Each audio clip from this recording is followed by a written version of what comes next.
Assalamualaikum warahmatullahi wabarakatuh. A'udzu billahi minasy syaithanir rajim. Bismillahirrahmanirrahim. Alhamdulillahilladzi an'ama 'alaina bi ni'matil iman wal islam. Asyhadu an la ilaha illallah wa asyhadu anna Muhammadan 'abduhu wa rasuluh. La nabiyya ba'dah. Allahumma shalli ala Muhammad wa ala ali sayyidina Muhammad. Rabbi shrah li sadri wa yassir li amri wahlul 'uqdatam min lisani yafqahu qawli. Amin amma ba'du. Akhinal kiram rahimakumullah. Pertama dan yang paling utama, mari kita tambahkan rasa syukur kita kepada Allah Subhanahu wa taala bi qaulina alhamdulillahi rabbil alamin, yang mana pada kesempatan kali ini kita masih banyak diberikan kenikmatan, kerahmatan serta hidayahnya. Sebagian daripada nikmat itu adalah nikmat sehat, sehingga sampai detik ini kita masih diberikan kesehatan sehingga bisa beraktivitas seperti hari-hari biasanya. Salawat dan salam semoga terlimpahkan kepada Nabiina wa Habibina Muhammad sallallahu alaihi wasallam. Semoga kita tergolong umat yang akan mendapatkan syafaat beliau min jamil hada atal akhirah. Amin Allahumma amin. Akhinal kiram rahimakumullah, pada kesempatan kali ini kita akan belajar bersama, akan mengkaji bersama dengan tema atau pembahasan sholat itu sebenarnya kewajiban atau kebutuhan. Baik, ada seseorang yang bertanya tentang sholat 5 waktu. Ada yang mengatakan bahwa itu sebuah kewajiban bagi setiap mukmin yang mukallaf. Tetapi sebagian lain mengatakan bahwa sholat 5 waktu itu bukan kewajiban, tetapi sebuah kebutuhan. Mana yang benar? Mari kita pelajari bersama. Sholat khususnya dan ibadah-ibadah lainnya pada umumnya dipandang sebagai kewajiban atau kebutuhan. Tinggal dari mana kita melihatnya.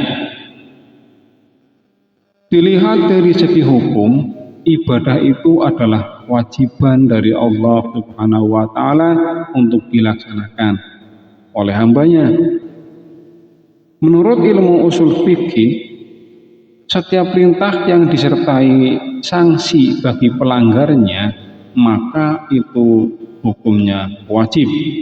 Sebagaimana firman Allah Subhanahu wa taala dalam surat An-Nisa ayat 103. A'udzu billahi minasy syaithanir rajim.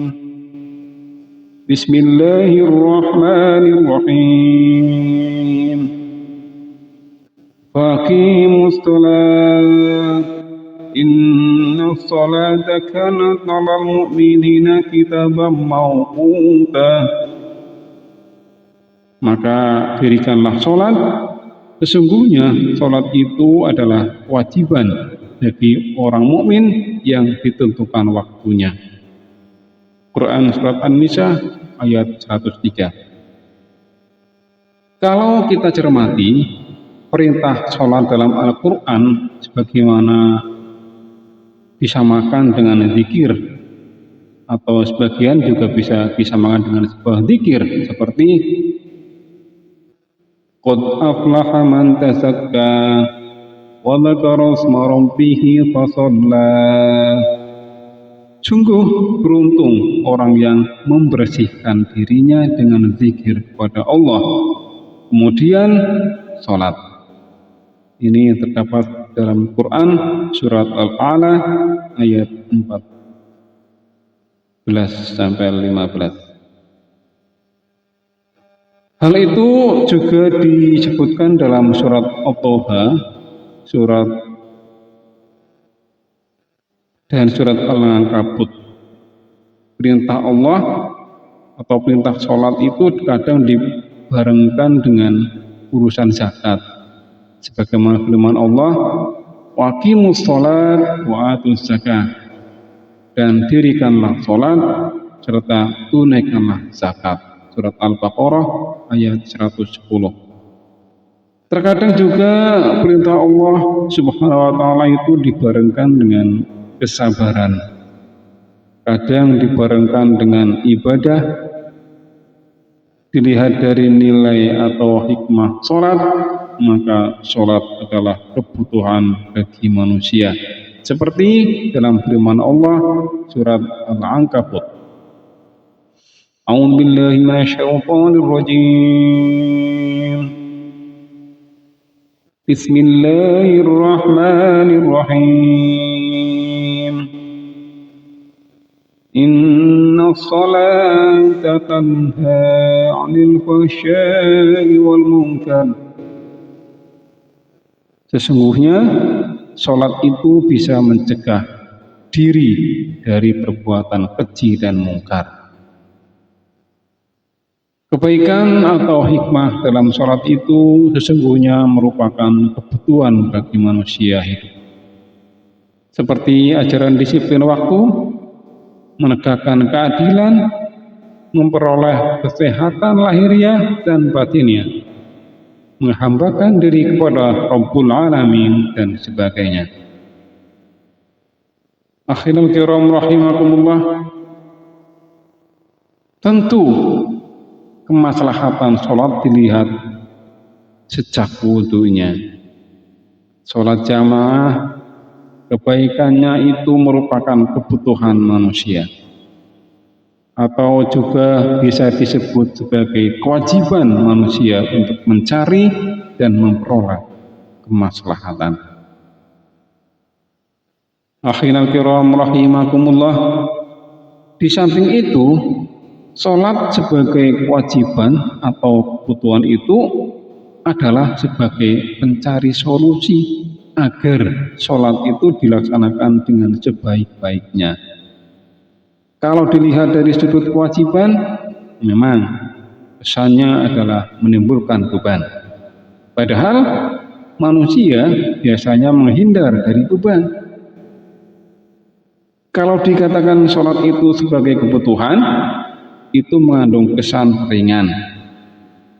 Karena ringan, ya diharapkan sholat itu tidak lakabiratun atau tidak memberatkan, tetapi justru malah ringan karena dianggap sebagai kebutuhan. Sebagaimana kalau kita membutuhkan sesuatu, maka kita akan berusaha semaksimal mungkin untuk bisa meraih apa yang kita inginkan. Itu akan menjadi ringan karena kita memang mencari apa yang kita butuhkan. Akhirul kiram rahimakumullah, simpulannya bahwa dari berbagai penjelasan di atas yang temanya adalah sholat itu kewajiban atau kebutuhan, itu kalau kita lihat dari uraian tadi, itu sholat dikatakan sebagai kewajiban, tidak salah. Sholat dikatakan sebagai kebutuhan, itu juga benar. Artinya bahwasanya sholat adalah kewajiban juga kebutuhan. Akhirul kiram rahimakumullah, oleh karena itu kalau kita sudah mengikrarkan diri sebagai umat muslim, sudah bersyahadat, maka jangan sampai terbenam dalam hati kita dalam diri kita untuk merasa berat melaksanakan sholat. Karena di samping sholat itu menjadi kebutuhan, maka sholat adalah kewajiban yang sebenarnya. Karena dengan sholat semua akan menjadi baik. Kalau sholatnya baik, insya Allah amal perbuatan yang lainnya juga akan ternilai kebaikannya. Akhirul kiram rahimakumullah, hanya itu dulu yang dapat kita pelajari, yang dapat saya sampaikan. Kurang lebihnya mohon maaf yang sebesar-besarnya. Aqulu qauli hadza. Wassalamualaikum warahmatullahi wabarakatuh.